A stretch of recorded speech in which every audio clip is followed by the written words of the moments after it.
agaasimaha nisa mahad salaad xilka ayaa la doonayaa in laga qaado kaligiisa ma aha gudoomiye madaale taliyaha ciidanka xoogga dalka iyo saraakiil kale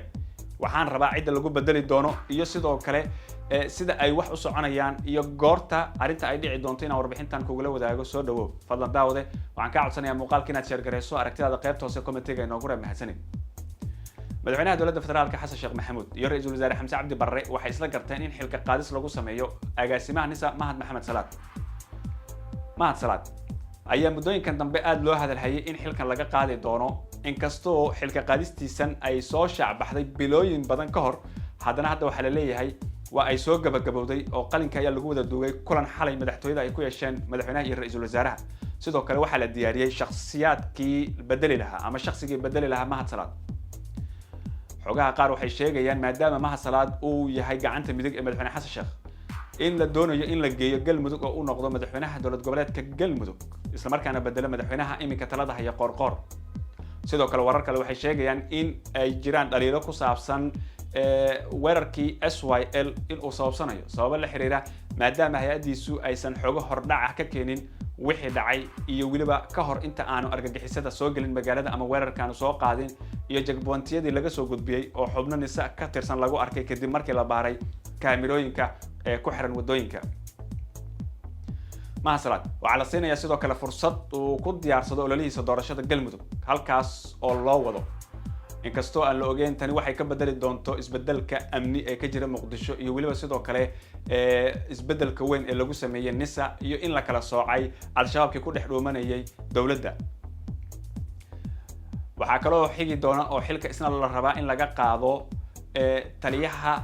xoogga dalka Soomaaliyeed Ibrahim Sheekh Muxiidiin kaas oo maalmaha dambe isna dhaliil xoogan ay dul hoganayeen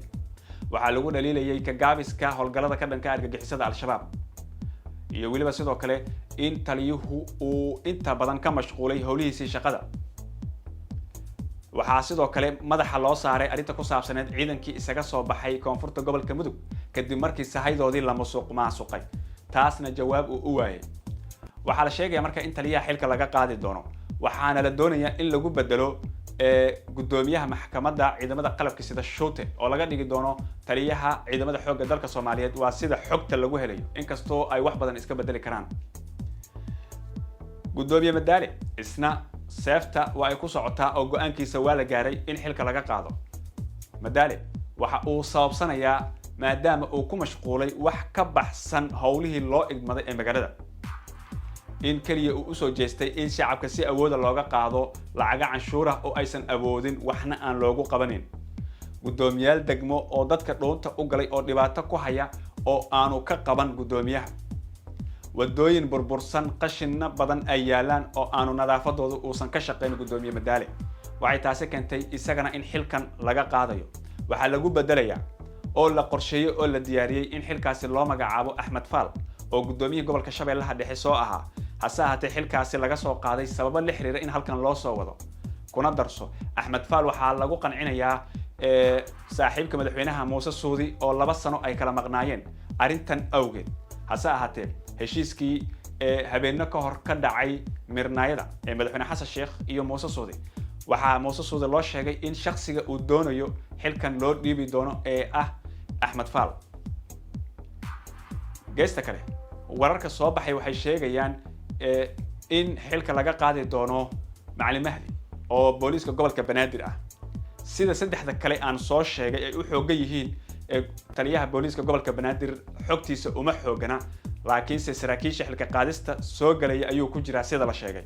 waa suuragal in isaga laga leexdo maadaama shaqooyin badan uu ka qabtay gobolka Banaadir booliskana howlo badan ay qabteen intii uu isaga xilka hayay